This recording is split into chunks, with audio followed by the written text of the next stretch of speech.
Assalamualaikum warahmatullahi taala wabarakatuh. Waalaikumsalam warahmatullahi wabarakatuh. Bismillahirrahmanirrahim. Alhamdulillah wassalatu wassalamu ala Rasulillah Muhammad bin Abdullah wa ala alihi wa sahbihi wa wala. Subhanaka la ilma lana illa ma 'allamtana innaka antal alimul hakim wa la haula wa la quwwata illa billahil aliyyil azim. Amma ba'du. Hadirin jamaah Majlis Al-I'tiraf yang dimuliakan Allah Subhanahu wa taala. Alhamdulillah malam ini kita bisa melakukan kegiatan rutinitas kita, yaitu Majlis Al-I'tiraf dalam pembacaan kitab Ar-Risalah Al-Jami'ah. Mudah-mudahan keistiqomahan ini oleh Allah Subhanahu wa taala selalu dijaga sehingga waktu-waktu kita tidak berlalu kecuali dalam sesuatu yang diridhai oleh Allah Subhanahu wa taala. Amin ya rabbal alamin. Salawatullah dan salamnya kita haturkan kehadiran kita Nabi besar Muhammad sallallahu alaihi wasallam dan kepada keluarganya, sahabatnya dan semua pengikutnya, dan mudah-mudahan kita diberikan istiqomah untuk menjaga dan merawat syariat dan sunnah-sunnah Rasulullah sallallahu alaihi wasallam. Amin ya rabbal alamin. Jemaah majelis yang dimuliakan oleh Allah Subhanahu wa taala, kita nyampe kepada bab yang ketiga, bab yang terakhir tentang isi daripada kitab Risalatul Jami'ah, yaitu masalah akhlak. Sempat kemarin di akhir majelis kita singgung bahwa dikatakan di sini bahwa menjaga hati dari maksiat itu bagi setiap orang muslim, baik laki-laki atau perempuan, itu wajib. Nah, di sini akan disebutkan di antara maksiat-maksiat hati, kita harus mengetahui tujuannya agar kita menghindari. Bismillahirrahmanirrahim. Famin ma'asil qalbi asyakku fillahi ta'ala. Di antara daripada maksiatnya hati yaitu ragu pada adanya Allah Subhanahu wa taala. Ragu kepada salah satu sifat-sifatnya Allah Subhanahu wa taala.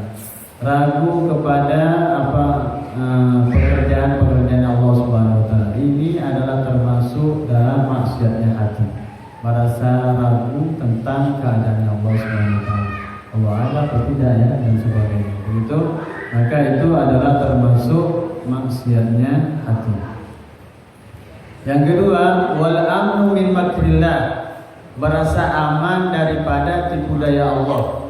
Bagaimana ini termasuk maksiatnya hati? Yaitu yang dimaksud amnu min makrillah, dia itu selalu berbuat maksiat, di dalam hati dia ada kecondongan bahwa Allah Subhanahu wa taala mengampuni saya. Itu. Jadi setiap hari dia berdosa, terus di dalam hatinya dia berharap bahwa Allah Subhanahu wa taala itu akan mengampuni dia.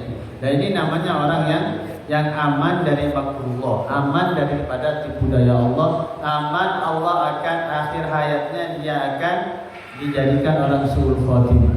Dan ini termasuk maksiatnya hati. Jangankan orang yang ahli maksiat merasa aman daripada su'ul khotimah, orang yang istiqomah pun harus di dalam hatinya merasa tidak aman daripada tipu daya Allah. Artinya apa? Orang yang istiqomah itu dia di dalam hatinya selalu takut bahwa nanti takut Allah mencabut iman saya, takut Allah Subhanahu wa taala ini hidup akhirku nanti aku ditutup dengan kejelekan. Harus begitu. Maka salafun saleh dikatakan, katanya, andaikan saya disuruh milih, kalau mati di depan kamarku mati Islam saja, tetapi kalau mati di depan pagar atau rumah luar saya akan mati syahid. Ada pilihan begitu, maka kami, kata orang soleh, akan memilih lebih baik mati di depan kamar. Pokoknya sudah mati Islam saja, tidak muluk-muluk. Kenapa? Karena saya tidak tahu langkah kaki saya dari pintu kamar ke pintu rumah luar itu atau pintu pagar. Saya tidak tahu apa yang akan dikerjakan Allah pada saya. Saya tidak tahu bahwa aku masih istiqomah. Pokoknya ada. Selama saya mati Islam di pintu rumah kamar saya sudah mati Islam, sudah itulah harapan saya. Saya tidak ada muluk-muluk mati syahid, tetapi di situ masih ada pertanyaan, iya atau tidak, iya atau tidak. Ini saking dari takutnya makrullah, dari makrullah, saking takutnya Allah dia mencabut iman. Ini sudah orang yang istiqomah. Lah, bagaimana kalau dia orang memang tidak istiqomah, masih merasa aman? Tidak, Allah Subhanahu wa taala mengampuni saya. Tidak, Allah Subhanahu wa taala akan menutup hidup saya dengan baik. Lah, ini sifat-sifat demikian di dalam hati ini termasuk daripada maksiatnya hati. Merasa aman dari makruh. Selanjutnya juga maksudnya hati wal qunutu min rahmatillah taala, merasa putus asa di rahmatnya Allah taala. Ini kebalikannya yang pertama. Kalau pertama yang sebelumnya itu terlalu dia rojaknya, pengharapannya terlalu sama Allah, yang sekarang ini rasa khaufnya terlalu. Biasanya ini orang yang sudah banyak dosanya kan, putus asa, sudah saya ini sudah diampuni oleh Allah. Akhirnya dia putus asa di rahmatnya Allah Subhanahu wa taala. Dan ketika putus asa di rahmatnya Allah taala, biasanya dia sudah tidak mau berbuat baik sudah, karena memang sudah saya ini ahli neraka sudah. Itu tidak boleh. Allah Subhanahu wa taala berfirman, "Qul ya ibadiyalladzina asrafu." Muhammad katakan pada hambaku yang asrafu. Asrafu ini selalu keterlaluan melakukan dosa. Ala anfusihim, pada dirinya, la taqnatu min rahmatillah.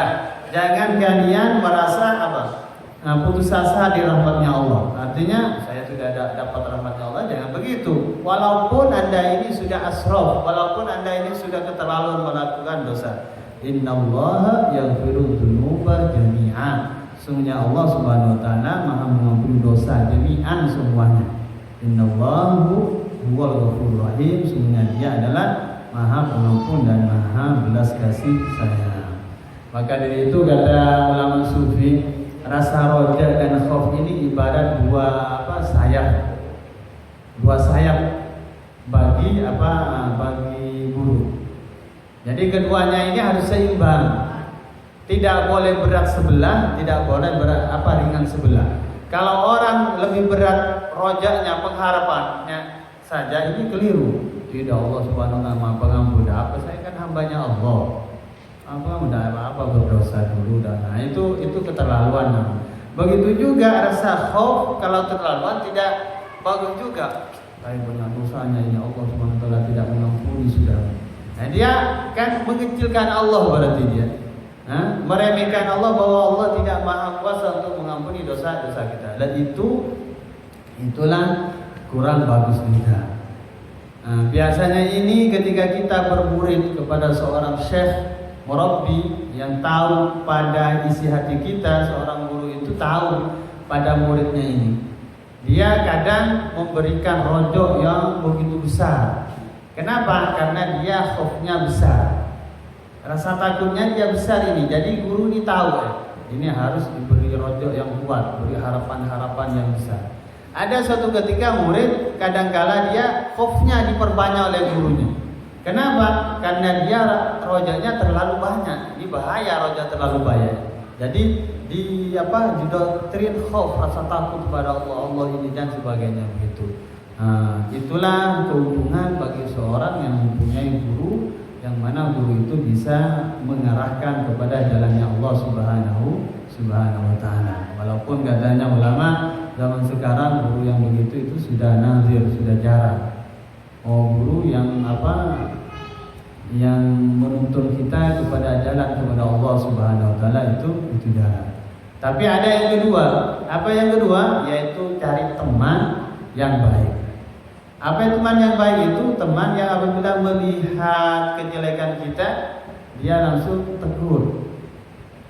Bukan sebaliknya. Lihat kejelekan kita, teman kita itu sembunyikan. Itu bukan teman. Walaupun ini memang teman dekat, salah dia. Sebab dia menelantarkan kita dalam kejelekan. Itu bukan teman. Jadi jalan yang kedua agar kita ini baik, carilah teman yang baik. Teman yang mana teman tersebut bisa mengasih nasihat kita ketika kita ini terjerumus kepada jalan-jalan yang kurang baik. Tidak dapat teman, kata Imam Haddad atau kata Imam Ihya, kata Imam Ghazali. Yang ketiga, kita agar jadi orang yang baik, yaitu kita mengambil manfaat, kita mengambil kebaikan, kita mengambil manfaat dari ocehannya musuh-musuh kita. Kita kan satu sama lain kadang ada orang tidak senang. Nah, ketika ada orang tidak senang itu kadang orang dia itu menyebutkan kejelekan kita. Oh, Zaini itu pembohong itu. Siapa katakan itu? Musuh saya. Lah, saya harus ambil dari itu. Berarti saya pembohong, Mas.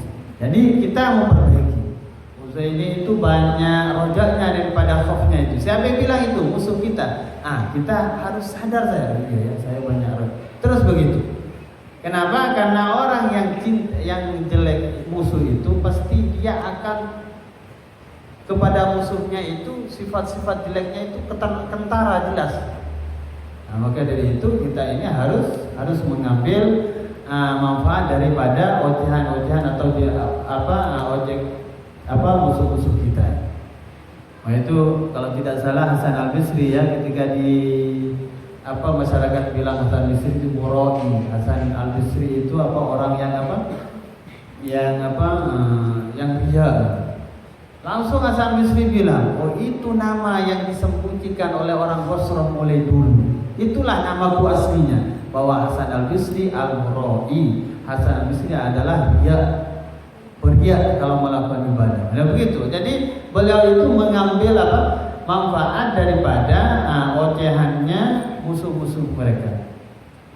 Kadang kita kan tidak. Ketika kita mendengarkan bahwa saya dibilang pembohong, sombong, kita cari pembenaran kan. Siapa yang bilang itu? Mana letak? Dan sebagainya. Padahal sebaiknya tidak. Itu langsung ambil, kita ini perbaiki. Yang keempat, kalau itu kita jarang juga kita dapatkan. Yang terakhir yaitu kita bergaul dengan manusia. Ketika apa yang dilihat oleh manusia, maka kita mengambil dari itu. Lihat teman kita bohong, berarti saya ini bohong juga. Lihat teman kita ini khianat, berarti saya ini khianat. Kenapa? Karena Rasulullah bilang al-mu'minu mir'atul mu'min. Mukmin sama satu lainnya itu sebagai kaca, sebagai cermin. Jadi coba lihat, ketika kita bercermin, ada di cermin itu wajah yang persis dengan wajah kita. Artinya apa? Yang ada di cermin persis apa yang muka saya ini yang bercermin. Di situ persis ada. Lah, ketika kita melihat berarti ada teman kita bohong, berarti saya punya sifat bohong, pasti. Walaupun kadarnya itu berbeda. Ketika kita melihat orang sombong, pasti diri saya ini sombong juga. Walaupun kadarnya mungkin tidak sama. Itu yang keempat, katanya Shahibul Ihya Imam Ghazali harus kita ini bergaul dengan manusia. Ketika melihat kejelekan manusia, kita ambil itu bahwa diri kita ini juga bersifat demikian. Karena Rasul bersabda al-mar'atu al-mu'minu mir'atul mu'min. Orang mukmin itu cermin dari orang mukmin yang lain. Dan itulah untuk bagaimana kita hidup di akhir zaman ini, bagaimana hati kita, pribadi kita itu baik. Yang pertama, alhamdulillah kalau kita dapat guru. Kalau tidak dapat, carilah teman yang baik. Kalau tidak, maka kita mengambil ocehannya pembicaraan musuh-musuh kita. Yang keempat, kita banyak-banyak bergaul. Apa yang kita lihat kejelekan itu, kita dengar kejelekan, pasti diri kita mempunyai sifat itu juga, sehingga kita bisa membenahi. Selanjutnya dari maksiat hati adalah wa takabburu ala ibadillahi ta'ala. Sombong atas hambanya Allah Subhanahu wa taala. Allah berfirman, innahu la yuhibbul mustakbirin. Allah tidak suka kepada orang yang sombong. Nabi sallallahu alaihi wasallam jannata man kana fi qalbi misqala dzarratin min kibir. Tidak akan masuk surga siapa yang hatinya itu ada sedikit saja dari sifat sombong. Apa sifat sombong tersebut? Sifat sombong adalah merasa dirinya hebat dan orang lain itu di bawahnya. Itu adalah rasa sombong. Seperti jin ya atau setan ketika disuruh iblis ketika disuruh menyembah kepada Nabi Adam. Ana khairun minhu. Saya ini lebih baik daripada dia. Khalaqtahu min tin, min narin. Allah, engkau ciptakan aku dari api.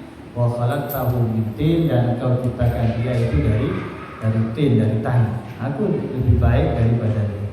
Padahal kita tahu, katanya ulama, iblis itu dulu di surga, tidak yang luasnya surga itu seperti bumi ini. Tidak ada tempat kecuali sudah ada tempat sujudnya, bekas sujudnya iblis. Dari saking banyaknya ibadah. Tapi sombong satu kali saja oleh Allah Subhanahu Wa Taala dilaknat. Ya, sampai hari kiamat nanti dilaknat iblis itu gara-gara sombong kepada Allah Subhanahu Wa Taala, tidak mau perintah. Dan ini kata ulama, sombong cuma satu kali. Bagaimana kalau kita sama manusia ini sombongnya bukan cuma satu kali? Allah, banyak kali kita ini. Kadang pada si fulan tidak sombong, tapi pada si anu sombong kita. Sembuh, mulai kadang lagi dah. Artinya apa? Kata ulama, kalau iblis satu kali saja begitu sudah hukumannya. Bagaimana kita ini bukan cuma satu kali? Itu sebaik-baiknya kita ini obatilah sifat sombong tersebut. Nah, kita sombong ini kan kita ini merasa hebat kan. Padahal kalau kita pikir-pikir itu bukan merasa hebat, bukan kita yang hebat kan, tetapi Allah menutupi kelemahan kita. Ya tidak, Allah menutupi kelemahan kita sehingga orang lain bisa apa? Bisa sungkan sama kita, bisa malu sama kita. Apa karena itu? Karena Allah menutupi kejelekan kita. Kalau Allah tidak tutupi kejelekan kita, tidak ada itu. Yang pertama, bahwa itu kekuatan semuanya dari Allah Subhanahu Wa Taala, bukan dari kita. Ketika kita merasa bahwa itu hanya dari Allah yang dititipkan kepada kita, buat apa kita sombong? Begitu kata Sayyidina Ali, saya heran kalau manusia itu sombong. Kenapa? Allah nutfah. Pertamanya itu terjadi dari mani. Wa akhiruhu jifa, nanti berakhir itu jadi bangkai.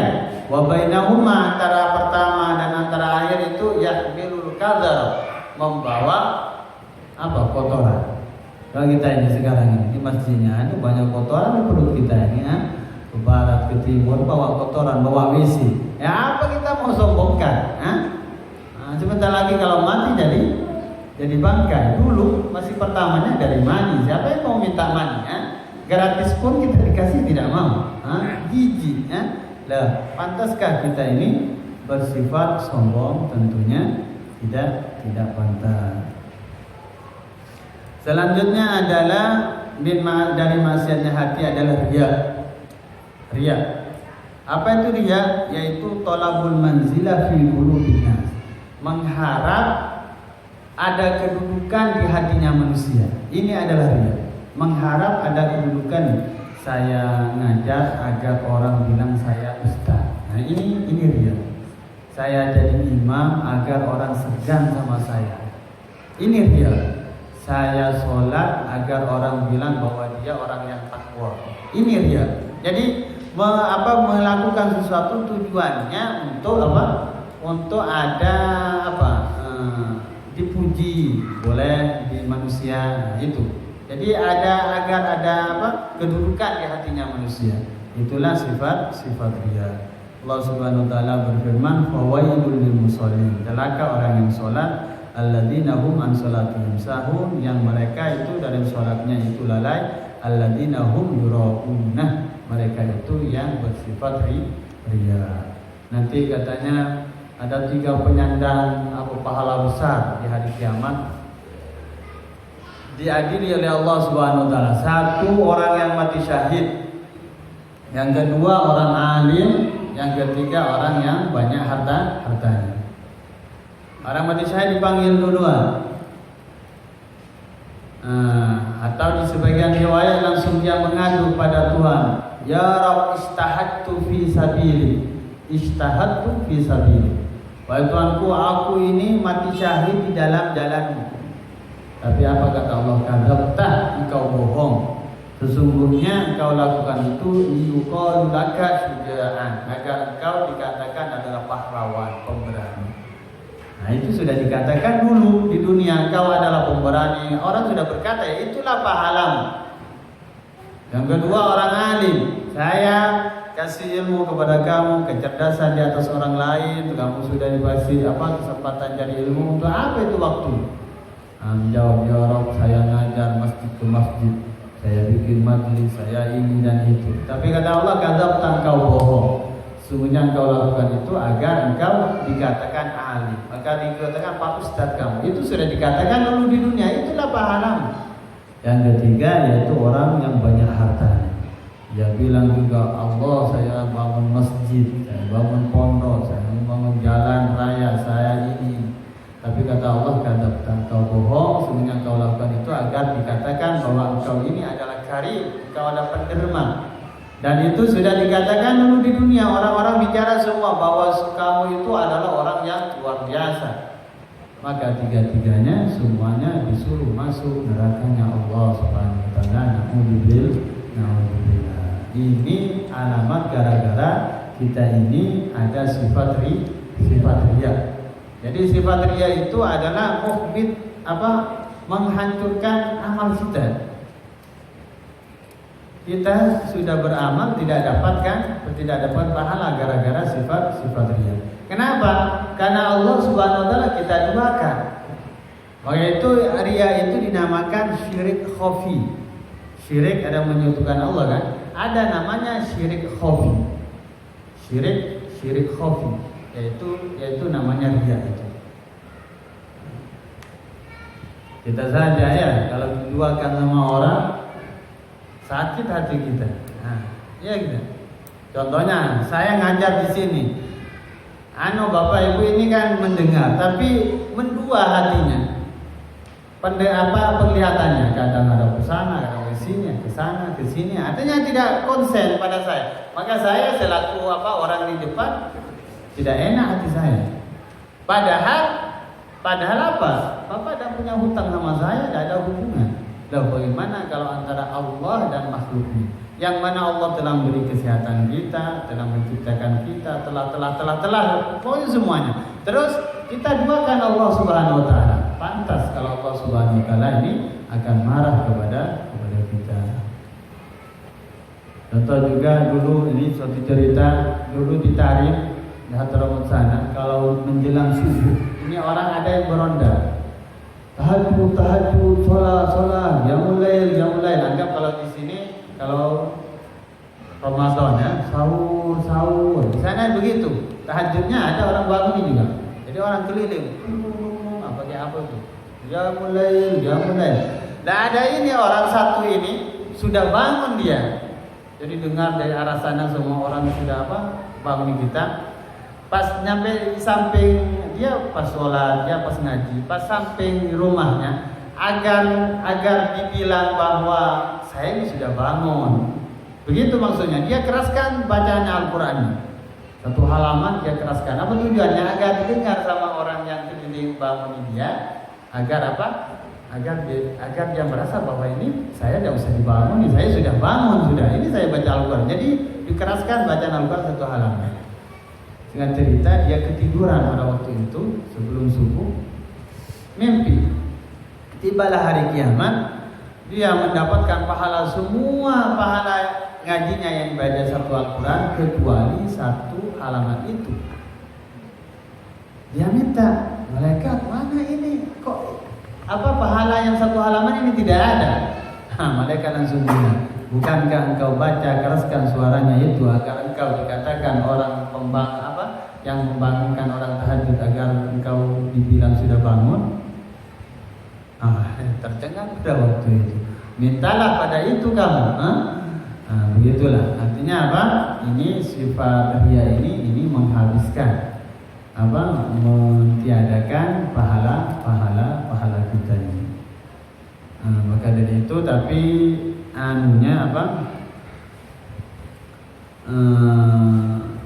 cara menyembuhkan bukan berhenti kita dari amal itu. Saya ini kalau azan pasti sifat riya, berarti harus tidak ada, bukan. Tetap itu lakukan sifat baik, tetapi di dalam hati akui bahwa itu dosa dan minta sama Allah Subhanahu wa taala agar sifat itu ditiadakan. Kenapa saya ada sifat riya? Kenapa? Terus itu diakui dan minta kepada Allah Subhanahu wa taala bahwa itu sifat itu mudah-mudahan Allah Subhanahu wa taala menghapuskannya.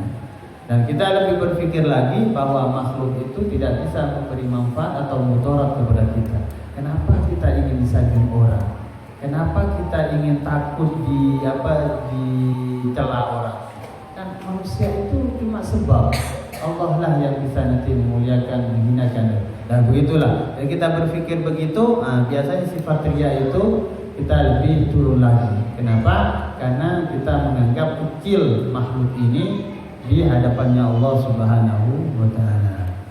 Selanjutnya wal ujubu bi taatillahi taala. Ujub dengan taat kepada Allah Subhanahu wa taala ini termasuk juga sifat hati. Bahwa sifat ujub ini katanya penyakit hati atau istilahnya penyakit yang sulit disembuhkan. Penyakit hati yang sulit disembuhkan adalah ujub. Merasa diri sempurna dalam beribadah. Ini merasa diri sempurna dalam beribadah. Nah ini jangan-jangan masuk pada hati kita harus bersihkan ini. Suatu saat Syekh Abdul Qadir Jailani dalam renungan malamnya, dalam tahajudnya, dalam kegelapan langsung ada cahaya yang datang di mihrabnya. Dia bilang, "Ya Syekh Abdul Qadir Jailani, qad rafi'tu taklif anka." Saya sudah angkat keberatan kepada kamu. Artinya kamu sudah tidak usah sholat, tidak usah puasa, kamu hambaku yang sudah luar biasa ibadahnya, maka mulai sekarang kamu tidak usah sholat sudah. Itu cahaya keluar suara begitu. Syekh Abdul Qadir Jailani bukan cuma seorang abid ahli ibadah, tapi dia seorang alim, tahu bahwa ini adalah setan. Kalau memang boleh orang tidak sholat lagi, berarti Rasulullah duluan tidak sholat. Langsung dia diambil sandalnya dilempar kepada cahaya tersebut. Ikhsya ya laknatullah, takutlah wahai orang yang dilaknat oleh Allah Subhanahu wa taala. Akhirnya dia katanya dari seperti rupa cahaya dia seperti rupa api, artinya seperti kebakaran. Karena dilempar tersebut dia mengaku langsung, "Ya Abdul Qadir Jailani, saya ini sebenarnya setan. Saya sudah datang 70 wali seperti engkau, semuanya sudah saya kalahkan dia dengan tipu dayanya saya, kecuali engkau. Kau hebat. Artinya kau dibilang suruh jangan sholat tapi tetap mau sholat, kamu hebat." Apa kata Syekh Abdul Qadir? Diambil lagi sandalnya, dilempar lagi. Ikhsya ya laknatullah. Artinya Syekh Abdul Qadir tidak mempercayai setan ketika sudah menyesatkan agar tidak sholat lagi. Syekh Abdul Qadir Jailani itu tidak bisa. Ada sifat yang lagi akan dikelabui. Siapa tahu ujub, rasa dirinya sempurna. 70 orang wali hebat aku sudah kalahkan kecuali engkau. Kalau kita kan orang-orang kan begini, kalau kita Abdul Qadir Jailani tahu ini setan ini, akhirnya dia menjadi begitu. Jadi sifat ujub ini memang luar biasa. Akhir sulit yang akan terobati. Nah, untuk mengobati ya begitu. Apa kebaikan kita ini kita kembalikan kepada Allah, bahwa itu adalah hidayah dari Allah Subhanahu wa taala. Dengan Allah tidak kasih itu, maka itu tidak bisa bagi kita untuk melakukan itu. Ketika kita semua kembalikan nikmat Allah Subhanahu wa taala, bahwa insyaallah sifat ujub ini kita terobati. Selanjutnya wal hasadu wal hiqd, iri atau dengki. Iri atau dengki ini ala abidillah, atas hamba-hamba Allah Subhanahu wa taala, juga maksudnya hati. Yang dimaksud hasad adalah karahiyatun nikmati ala muslim wastisqaluha, merasa tidak enak orang muslim mendapat nikmat. Ini istilah sekarang susah melihat orang bahagia, bahagia melihat orang susah. Ini iri, ini. Ada teman kita ini susah, kita bahagia. Enak, dia ada saingan ini. Masih teman-teman kita di bawah. Bahagia kita melihat orang susah. Sebaliknya melihat orang gembira sukses, kita yang susah. Itu adalah iri dengki. Dan orang hasud itu mu'adzab la yurham. Orang yang disiksa yang tidak dapat dibelas kasihani. Biasanya kalau orang yang disiksa itu, orang melihatnya itu belas kasihan. Saya lihat ada anak-anak dipukul sama orang tuanya terus. Pasti orang yang disiksa itu orang yang melihat merasakan dikasihani. Ada orang di penjara terus semua. Pasti orang yang disiksa itu orang melihat itu dikasihani. Tetapi kalau orang yang hasud, dia tersiksa dengan sendirinya dan tidak ada orang yang kasih sayang. Bagaimana maksud tersiksa? Dia tersiksa dia. Pikirannya, kenapa dia yang adil? Kenapa dia yang dipercaya masyarakat? Kenapa dia yang terus begitu pikirannya itu? Ini tersiksa kalau tidak terobati ini. Sebab kenapa? Allah mesti akan memberikan keunggulan kepada hamba-hamba yang lain. Si A dari segi ilmu, si A, si B dari segi harta, si C dari segi ini dan itu. Pasti dia dapatkan orang yang begitulah. Kalau tidak sembuh itu hasilnya, dia tersiksa batinnya terus begitu. Tersiksa terus begitu. Kenapa? Dia begitu. Akhirnya temannya tetangga beli parabola, dia beli keramik. Tetangga beli kipas angin. Berputar, dia kepalanya yang berputar. Artinya ada sifat hasud ini, bahaya ini, baik pada kesehatan atau juga kepada kehidupan akhiratnya. Kata Rasulullah, innal hasada ta'kulul hasanata kama ta'kulun naru hataba. Sifat hasud iri ini akan menghabiskan kebaikan kita sebagaimana api itu menghabiskan kayu bakar. Coba kita bayangkan, besok semua kerja bakti cari kayu bakar, satu orang satu ikan. Mungkin kita cari sampai 1 jam gitu, dikumpul satu lapangan. Kita bakar itu, mungkin sampai sebentar sudah habis. Nah begitu juga ibaratnya, kita ngaji ini dapat pahala, tapi kalau ada sifat hasud, habis dengan sifat itu. Sholat lagi dapat pahala lagi, sifat hasud kita belum sembuh, habis. Terus begitu. Maka dari itu kita kembali pada pembahasan kemarin. Hati ini adalah sebagaimana maksiatnya hati ini adalah ibadahnya hati ini adalah paling agung, maksiatnya juga ini paling dahsyat. Apa ibadahnya hati? Yakin kepada Allah. Itu tidak bisa dibeli dengan apapun itu. Ditukar dengan apapun. Yakin bahwa Allah itu ada. Ya itu kan masalah hati. Itu tidak bisa ditukar dengan sholat berapa tahun, tidak bisa itu. Tanpa ada sholat yang tanpa ada keimanan, tidak bisa. Begitu juga hati ketika sudah rusak ini, maka itu juga bahayanya, maka itu sangat berat. Hasud ini juga kata ulama ini menunjukkan kebodohan orang tersebut yang hasud. Bagaimana Anda hasud sama orang? Bukankah itu yang memberikan nikmat itu Allah? Iya kan? Yang berikan nikmat, dia berhasil itu bukan karena kita kan? Kalau kita punya uang 10.000, ada orang minta, kita tidak kasih. Dan ini namanya kikir. Kenapa? Karena yang 10.000 milik saya tidak dikasih, orang minta tidak dikasih sama saya, ini adalah kikir.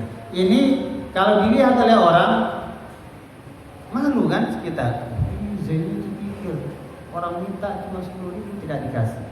Sifat tercela. Lah ini ada orang kikir bukan miliknya. Ya kan, ilmu yang diberikan kepada si fulan itu menjadi orang alim, masa ilmunya dia. Lah, kenapa saya tidak terima? Kan begitu. Orang ini sukses dalam bidang tokonya sombong, kaya teman. Saya tidak merasa enak hati. Emangnya hartanya saya? Saya kenapa kok tidak terima? Coba kita bayangkan. Oh itu bodoh sungguh ini orang yang hasud. Orang yang kikir pun, yang hartanya miliknya kita sendiri, kalau ketika orang minta kita tidak kasih, orang akan mencela kita. Itu harta kita. Lah bagaimana kalau itu memang harta hanya Allah, tidak ada urusannya dengan saya. Allah kasih dia kaya semua, tidak ada harta saya yang terkurang darinya. Kenapa saya tidak mau? Nah, inilah hasad ini yang akan menunjukkan pemiliknya itu adalah adalah bodoh. Nah, ini dosa besar karena itu seakan-akan menentang Allah. Seakan-akan bilang kita sama Allah, kenapa engkau kayakan dia? Kenapa engkau hebatkan dia? Kenapa? Kan begitu seakan-akan. Nah, itu termasuk dosa yang besar. Mudah-mudahan kita semua ini dibebaskan Allah Subhanahu wa taala dari sifat-sifat hati tersebut. Tapi yang pertama, kita ini harus mengakui, kita ini harus cemburu pada diri kita bahwa Anda ini mempunyai sifat ini. Hasud teman, saya mempunyai sifat hasud. Sehingganya dengan kita merasakan sifat hasud tersebut, maka ada ada kita ini untuk mengobati.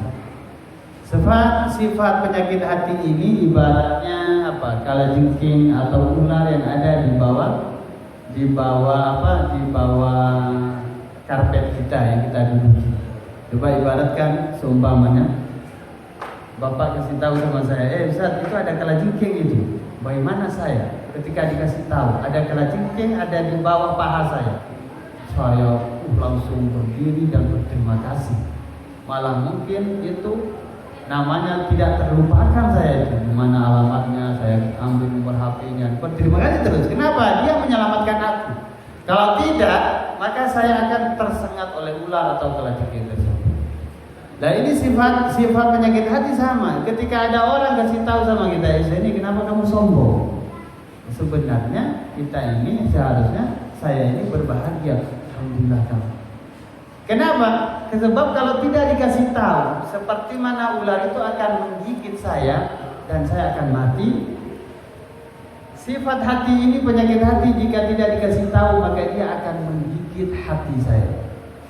Kalau jasad ini mati, tidak ada apa-apanya. Karena ketika sudah meninggal, Allah tidak akan bertanya jasad. Tapi kalau hati meninggal, Allah akan mengurus hati saya. Artinya apa? Lebih penting hati daripada badan. Lah, artinya ketika kita diingatkan atau disindir oleh orang bahwa ada penyakit hati, sebenarnya kita ini sangat berterima kasih. Sebab kalau tidak akan menggigit hati kita mati. Ketika hati kita mati, ya sudah, tidak ada nilainya kita di hadapannya Allah Subhanahu wa taala. Jadi bagaimana kita ini harus banyak cemburu pada diri saya. Saya kok kalau diundang pidato kok mau terus ya. Nah, contohnya itu pada seorang ustaz semua. Saya kok kalau diundang pidato mau terus ya. Ada apa hati saya ini? Begitu maksudnya. Jangan-jangan ada riya di situ. Jangan-jangan ada pamer apa. Jangan-jangan begitu. Jadi kita harus banyak-banyak cemburu pada diri kita. Maka itu kata Rasulullah, al-kaisu man dana nafsahu. Orang yang cerdas itu dana nafsahu, ay hasaba. Dia selalu menghisab dirinya. Jangan-jangan saya ini istiqomahnya saya ini karena jangan terus ini dicurigai. Diri kita ini harus kita curigai. Dan insyaallah kalau sudah kita curigai, sibuk mencurigai diri kita, tidak sibuk lain mencari kesalahan orang lain. Mudah-mudahan Allah Subhanahu wa taala selalu memberikan taufik kepada kita, amin ya rabbal alamin. Sebelum ditutup mungkin ada pertama, penyakit hati itu sumbernya dari mana? Apa dari dibisikkan setan? Apa memang tabiat naluri memang ada di dalam hati kita, atau dari dunia dan sebagainya? Secara umum manusia ini oleh Allah Subhanahu wa taala diberikan kebaikan dan diberikan kejelekan. Allah berfirman, fa'alhamaha fujuraha wa taqwaha. Fa'alhamaha, Allah mengilhamkan, memberikan kepada jiwa manusia ini fujuraha, sifat-sifat jelek, wa taqwaha, dan sifat-sifat baik. Lah maka dari itu kata Imam Ghazali, setiap saat ini anggap malaikat kanan, malaikat kiri ini selalu bertarung. Mana yang lebih kuat, maka itu akan tercipta. Yang kanan lebih baik, maka dia akan melakukan kebaikan. Yang kiri yang menang, maka ini akan melakukan kejelekan. Jadi dari mana itu biasanya apa? Memang fitrah seorang manusia ada dua. Ada fujuraha, ada wa taqwaha. Terus alhama fujuraha wa taqwaha. Wa qad aflaha man zakkaha. Sungguh beruntung orang yang zakah, memang membersihkan. Artinya di situ ada sekelompok hamba yang nanti bersih, seakan-akan tidak ada sifat jeleknya. Bukan tidak ada, dia mampu melewati sifat jelek tersebut. Itulah. Jadi memang asalnya itu setiap manusia mempunyai dua. Tetapi secara umum penyakit itu katanya, penyakit hati itu ada 3. Penyakit hati itu sumbernya 3. Secara umum ada jelek, itu jelek sifat hati, yaitu ada 3. Satu yang dinamakan dengan ujub tadi itu atau sombong, yang kedua namanya riya, yang ketiga adalah hasud. 3 hal ini adalah ummahatul amradil qulub. Puncak atau pangkal daripada penyakit hati itu ada 3. Ada hasud, ada riya, ada ada hikmah. Maka itu Imam Ghazali mengatakan dalam kitab Bidayatul Hidayah, kalau Anda bisa mengalahkan yang 3 itu, maka ada harapan untuk bisa mengalahkan penyakit-penyakit yang lain. Tapi kalau Anda sudah tidak bisa mengalahkan, tidak bisa merasa punya penyakit itu, jangan harap penyakit hati yang lain Anda bisa ketahui. Jadi secara umum memang Allah Subhanahu wa taala beri naluri itu. Lain dengan malaikat. Kalau malaikat itu tidak ada fujuraha. Semua itu yang baik kalau malaikat. Itu yang pertama. Yang kedua, kalau saya seorang awam kemudian sholat itu bukan ikhlas kepada Allah Subhanahu wa taala, bagaimana itu pahalanya?